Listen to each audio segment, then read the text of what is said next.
How are you guys doing? This is Martin from Gardens for Life. I'm going to just give you a quick tour of the garden here. Just before it starts raining now, we had a fairly major drought here, even in September. It didn't rain at all for 2 weeks now, and the gardens are still looking lush.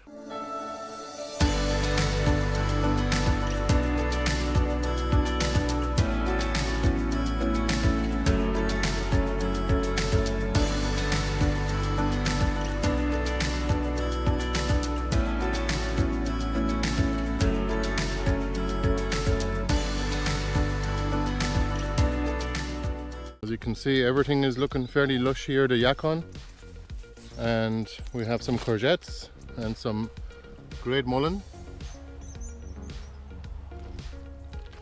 and even some pumpkins. So this garden in general is full of tubers and pumpkins, and it's looking really good. No, the drought is no problem to them, especially to the oca, of course. They're very drought resistant. And here's another few pumpkins that were planted very late in the year, actually, mid-June I think it was, or even the end of June actually. So these gardens here have been partially harvested, where there was potatoes or some of the kohlrabis as well that have gone to seed. We took those out and planted something else instead. And you can see here the rainbow chard is looking really lush. Colours are lovely in them.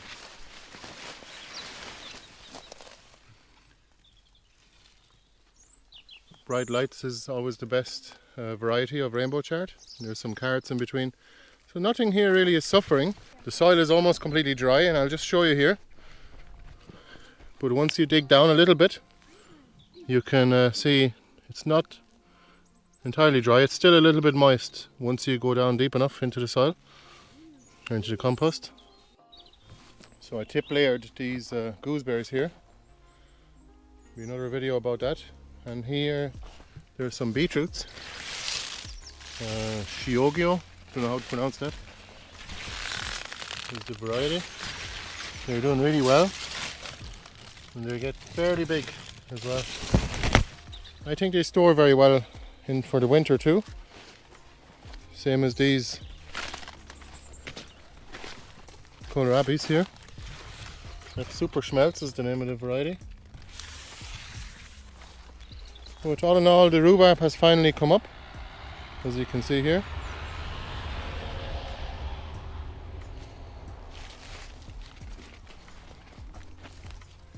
Here's a white buddleia. You can see the willows in our windbreak are obviously doing fine. They have lost some leaves during the last drought, but this time around they're okay. And the strawberries are rampant. There's actually some strawberries here still. Look at that. Oh, that one's half eaten. And so is that one.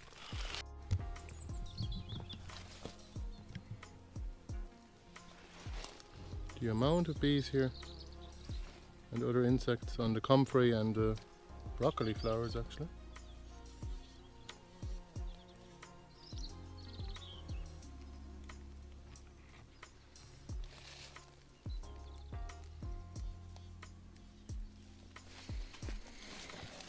So the Woodchip Island, as you can see, it's doing really well. Everything here has been mulched anyway with about 4 inches of wood chips, so there's no signs of any lack of water here. I'm sure if we were to dig down 4 inches, we'll find that it's fairly moist below. Here's a paulownia tree. There's another one over there. There's the tuber's pea there. Some carnelian cherries and new varieties of currants and black elderberries. Or sorry, these are American elders actually. Huge flower clusters on those, and they flower all the way up to the end of October or November. Let's go over this way. Go on. I'm only joking. The Portuguese kale is doing pretty good. Look at the iced tea. There's even bees on it too.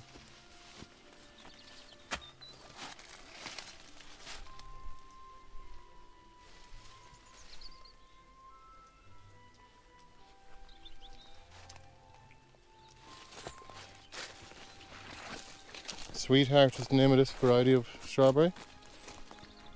And of course our marshmallow has toppled over. It's a huge plant, and there's some horseradish in behind and an aronia berry beside that. We're probably going to take these down actually, and we're going to make some more plants out of them. This is another variety of elder from Florida.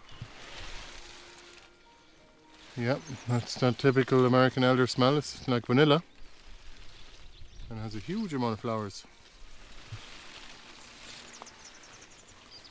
And of course the curly corkscrew willow.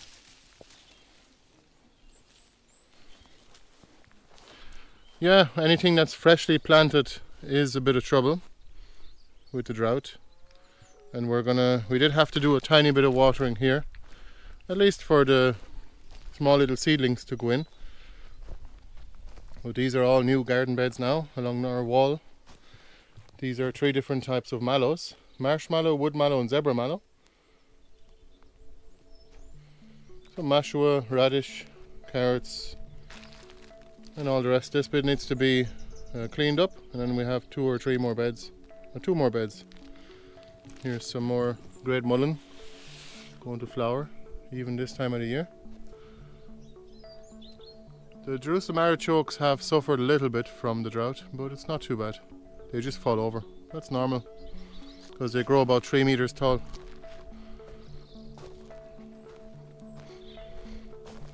Finally, a bit of rain for the garden.